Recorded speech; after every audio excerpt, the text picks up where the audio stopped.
kemudian tidak lagi memberikan bantuan untuk Palestina, itu bagian dari serangan balik, Bang? Ya itu kan ininya, tindakan politik dari negara-negara yang selama ini mendukung Israel kan, ya, seperti Amerika, Inggris, Kanada, itu kan pendukung Israel semua itu. Nah itu salah satu cara mereka memboikot putusan ICJ itu agar tidak bisa terlaksana. Apakah ICC dalam hal ini akan berinisiatif? ICC saya bilang ya, bukan ICJ ya. Kita sekarang ke ICC-nya. Apakah ICC-nya akan berinisiatif berdasarkan apa yang diputus oleh ICJ ini untuk menginisiasi penyelidikan, membuka kedutaan di Gaza, mengurangi agresivitas daripada Israel untuk menyerbu ke Gaza karena di situ ada kedutaan asing. Indonesia ini sebetulnya bisa mengambil peran dengan modal putusan ICJ.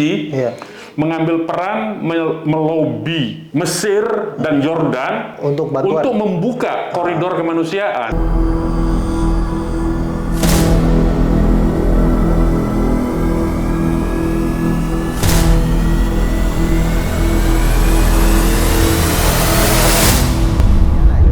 Sekarang kita beralih, Bang. Ada yang menarik juga isu hukum, tapi ini internasional, Bang. Ini terkait dengan putusan International Court of Justice, ICJ, yang diajukan oleh pemohonnya Afrika Selatan, begitu ya. Kalau tidak salah ada 5 butir ya. Itu Israel wajib mencegah tindakan-tindakan yang dapat diklasifikasikan sebagai genosida di Palestina. Israel wajib memastikan militernya segera menghentikan tindakan-tindakan di poin pertama tadi. Israel wajib memproses dan menghukum pihak-pihak yang menyuruh untuk dilakukannya genosida di Palestina. Israel wajib memfasilitasi masuknya bantuan kemanusiaan ke Palestina. Israel wajib memberikan laporan ke Mahkamah Internasional terkait pelaksanaan professional measure ini dalam waktu 1 bulan. Oh, ini berarti tindakan pendahuluan ini ya? Pendahuluan. Bang, yang jadi pertanyaan ini, ada yang masih bertanya nih, sahabat Halo Pengacara, Bang. Apa bedanya ICJ ya, International Court of Justice, atau orang sering menyebutnya dengan Mahkamah Internasional ya, dengan International Court of Criminal Court, International Criminal Court, ICC gitu, ICC. Mahkamah Pidana Internasional. Bedanya apa, Bang? Ya, jadi memang kita mesti edukasi ya, publik termasuk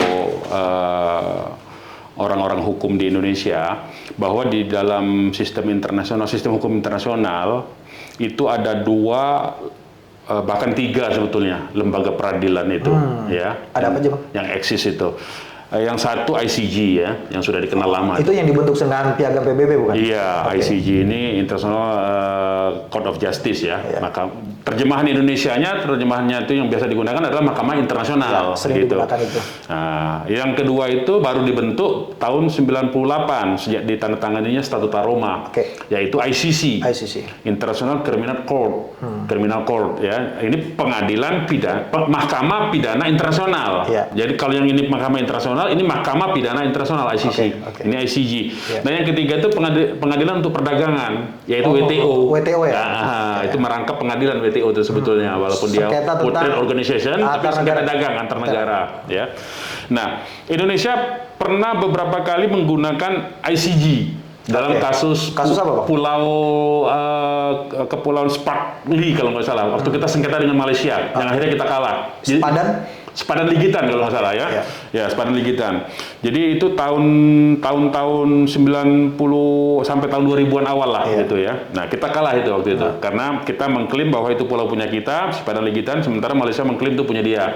Nah, itu jadi artinya ICJ ini pengadilan yang sifat sengketanya itu sifat sengketa perdata internasional antar negara. Oh gitu ya. Begitu. Khusus untuk perdata aja nih. Perdata. Jadi sifatnya itu perdata dalam tanda petik. Apa tuh, Bang? Nah, tanda petiknya. Ya tadi itu sengketa perbatasan antar negara. Kemudian yang diajukan oleh Gambia terhadap Myanmar dalam kasus Rohingya. Ya. Kemudian yang sekarang oleh Afrika Selatan terhadap Israel. Itu sama itu sebetulnya. Jadi bukan menggugat perbuatan Israelnya yang melakukan genosida. Jadi sengketa yang dimaksud di sini itu adalah sengketa perbedaan penafsiran tentang pengertian genosida. Oke. Jadi ada norma tentang genosida itu, ya, di hukum internasional, baik itu di Statuta Roma maupun di Piagam PBB maupun di ICCPR, ya, bahwa tidak boleh melakukan genosida. Nah, Gambia mengajukan kepada Myanmar dulu itu beberapa tahun yang lalu, ya, bahwa Myanmar salah memahami sehingga salah menerapkan apa definisi dari genosida. Nah, begitupun yang diajukan oleh Afrika Selatan. Afrika Selatan membawa, ya, persoalan ini ke Mahkamah Internasional ICJ ini, menyatakan bahwa Israel salah memahami definisi genosida yang terjadi dalam peristiwa Gaza ini. Nah, makanya ICJ itu sifatnya bukan menghentikan perangnya kan, tapi fokus dia kepada genosidanya. Oh, ini sama kayak dengan kita minta fatwa ke Mahkamah Agung nggak? Beda, kalau fatwa kan dia sepihak, satu pihak saja, tidak dua pihak, tidak ada pihak, tidak ada kontranya kan. Tapi produk yang dikeluarkan oleh ICJ itu apa, Pak? Beda, ICJ putusan. Dia sifatnya putusan. Nah, problemnya adalah bahwa ICJ ini ketika negara yang dinyatakan, ya, atau dihukum dalam tanda petik secara perdata oleh ICJ, itu pelaksanaan putusannya diserahkan kepada pihak yang dibebankan dalam putusan itu. ICJ itu tidak memiliki lembaga eksekutornya, gitu loh. Dia harus meminjam tangan PBB, itu pun kalau tangan PBB mau, yaitu Dewan Keamanan. Kalau ini kan terlihat dari putusan provisinya ini, ya, putusan awal ini memerintahkan Israel untuk menghukum orang-orang yang mengajukan genosida, ya kan? Bukan menghukum Israelnya, bukan menghukum Israelnya. Dia bukan menghukum Israel, tapi meminta Israel untuk menghukum orang-orang yang melakukan genosida. Kemudian mengubah kebijakan itu, ya kan? Tapi perangnya tidak meminta Israel menghentikan perang, tidak. Nah, artinya memang dia terbatas kepada yang diminta saja. Jadi dia tidak mau ultra petitum ICJ itu. Itu loh masalahnya itu. Apakah ada permintaan Afrika Selatan? Itu saya belum cek, ya. Permintaan Afrika Selatan untuk segera ceasefire, ya, atau gencatan senjata. Itu saya tidak membaca, ya, permohonan dari Afrika Selatan. Apakah itu juga mungkin kalau menjadi poin tuntutan, ya? Tapi jadi poin tapi ditolak. Bisa jadi ditolak. Nah, karena itu sebetulnya lagi-lagi putusan ICJ itu menurut saya sama dengan kalau terhadap Israel itu sama seperti Dewan Keamanan, resolusi Majelis Umum dan resolusi Dewan Keamanan PBB terhadap Israel.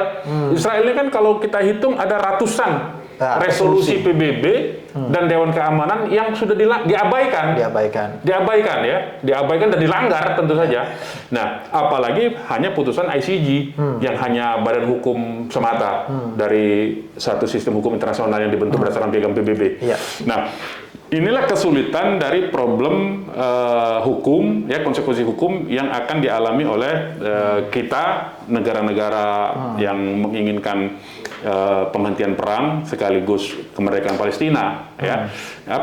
Yaitu dia ICJ tidak memiliki instrumen pemaksa untuk menerapkan putusannya itu. Tidak bisa dieksekusi, Pak. Tidak bisa dieksekusi sebetulnya.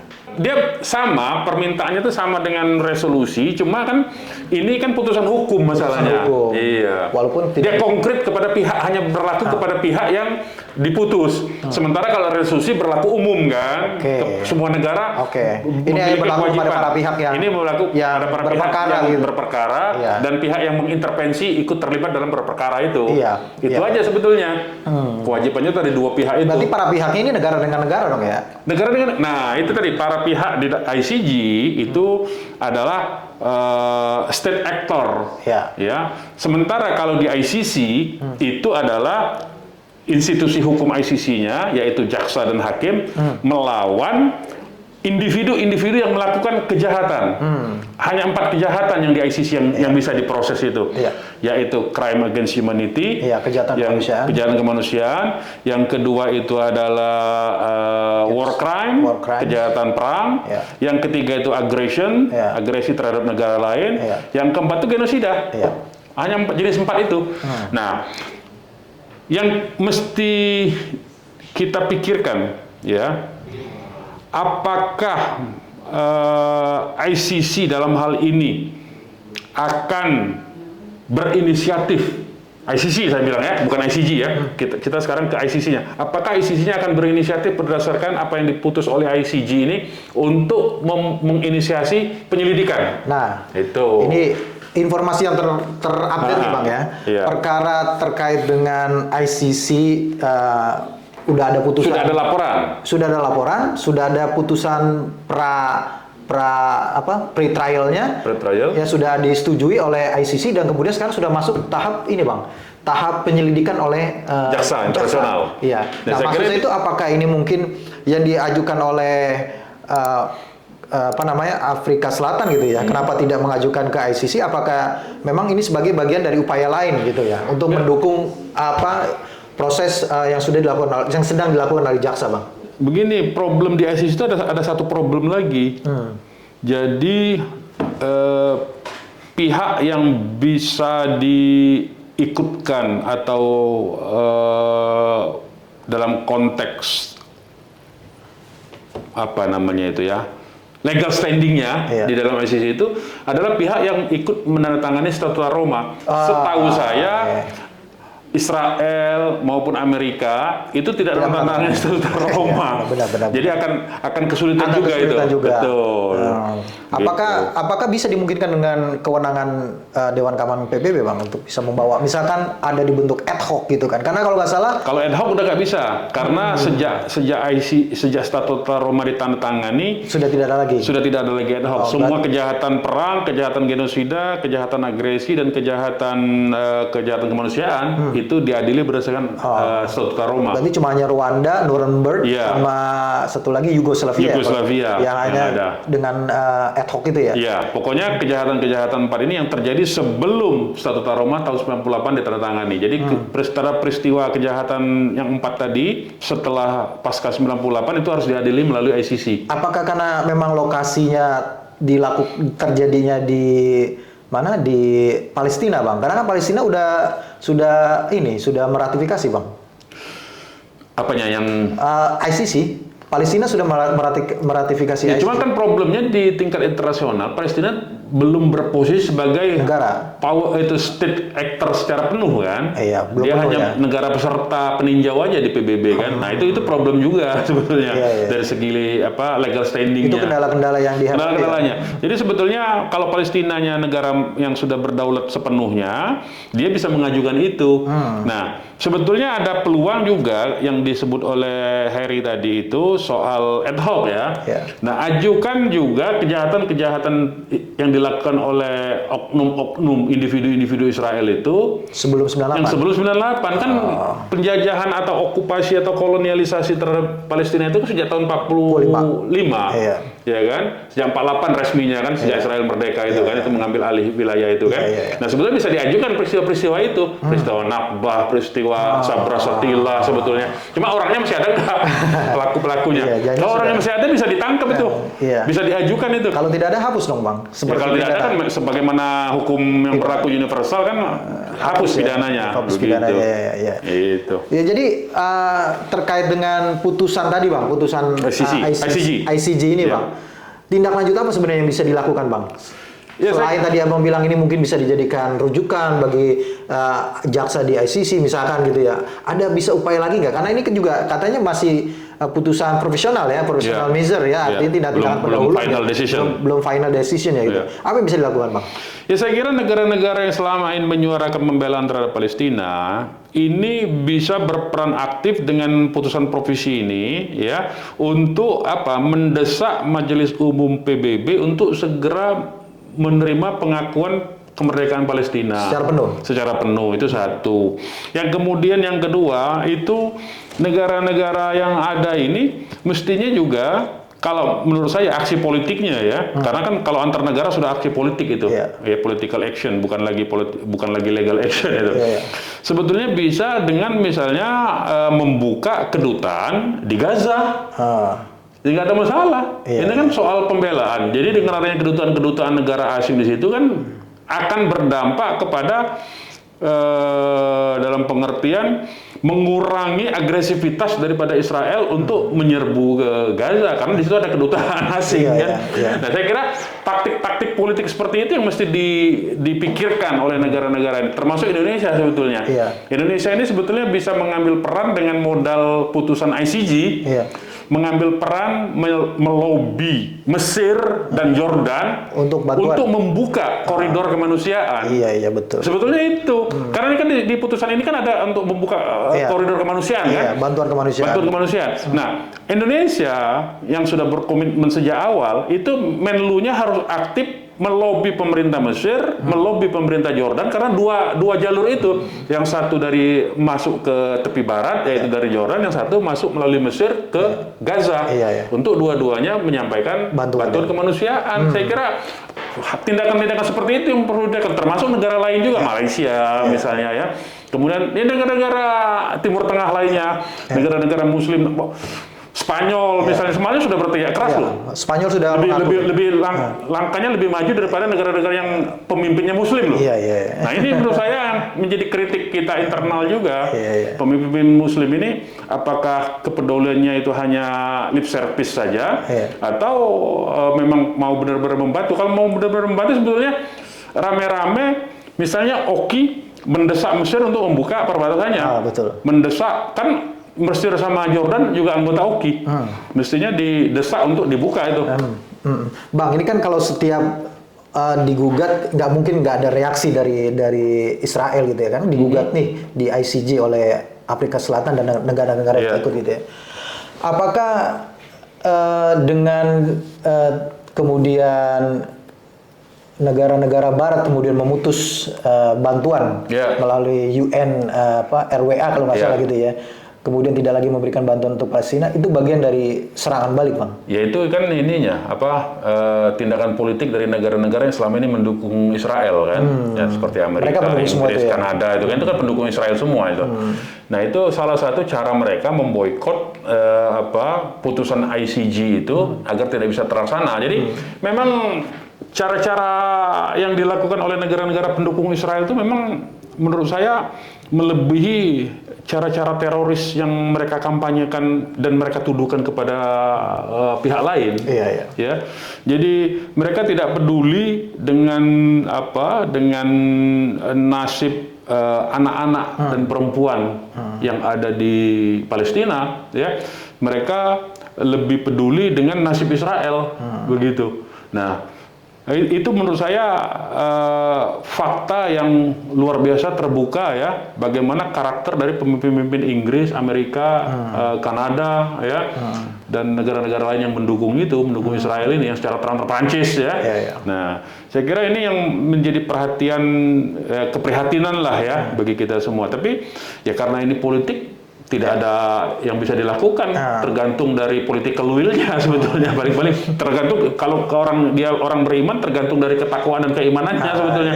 Nah itu aja yang bisa kita lakukan. Iya, kalau tadi kan pemerintah Indonesia nya, sekarang kalau orang Indonesia nih Bang, karena kan ini serangan ini kan sudah mau memasuki 4 bulan ya Bang, di 7 Februari nanti 4 bulan ya. Apa yang bisa dilakukan oleh masyarakat Indonesia, khususnya Muslim ya, karena ini kayaknya sepertinya sudah perhatiannya sudah mulai berkurang nih Bang. Ya, civil society dalam hal ini saya kira perlu membangun jaringan solidaritas terhadap Palestina ya, itu yang upaya yang ikhtiar fisiknya ya. Tetapi yang terpenting tuh jangan melupakan dalam doa, itu paling penting saya kira. Dalam doa kita setiap hari kita mesti doakan ya saudara-saudara kita Palestina di sana. Nah, soal membangun jaringan kemanusiaan ya, saya kira ini menjadi penting supaya saudara-saudara kita di Palestina terus itu bisa mendapatkan terus bantuan dan support, dan bahwa mereka tidak ditinggalkan oleh kita yang berada di luar situ, saya kira, di luar dari Palestina. Itu penting ya Bang, supaya mereka tidak merasa ditinggalkan. Supaya mereka tidak merasa ditinggalkan, dan sampai hari ini saya kira bantuan itu mengalir, cuma problemnya kan tidak terorganisir dan tidak ada jaringan yang membangun itu secara bersama ya. Nah, ini saya kira kalau di negara-negara yang justru bukan Muslim, kita lihat itu di Kanada, di Inggris, di Prancis, di Jerman, di Australia, malah masyarakatnya yang mendemo pemerintahnya. Sementara kita lihat di tempat kita berkurang, sudah mulai kan? Ya, mulai berkurang. Melemah itu kan? Isunya apa karena di kita ini lebih sibuk orang politik, pilpres daripada soal Palestina kan? Nah, ini yang perlu kita ingatkan bersama, saya kira untuk secara terus menerus kita continue ya terus menyuarakan, mendoakan dan memberikan bantuan secara konkretnya begitu. Baik. Makasih Bang Darman atas waktunya yang sangat luar biasa ini, banyak masukan, banyak gagasan, banyak pemikiran dari Abang. Ya mudah-mudahan bisa bermanfaat buat sahabat Halo Pengacara yang ada di rumah nih Bang ya. Alhamdulillah. Ya, makasih sekali lagi Bang. Sama-sama. Ya, makasih sahabat Halo Pengacara yang sudah menyaksikan video ini sampai dengan selesai. Jangan lupa dukung terus Halo Pengacara, subscribe YouTube channel Halo Pengacara dan nyalakan loncengnya supaya terus mendapatkan update video-video terbaru dari Halo Pengacara. Salam Halo Pengacara. Assalamualaikum warahmatullahi wabarakatuh. Waalaikumsalam warahmatullahi wabarakatuh.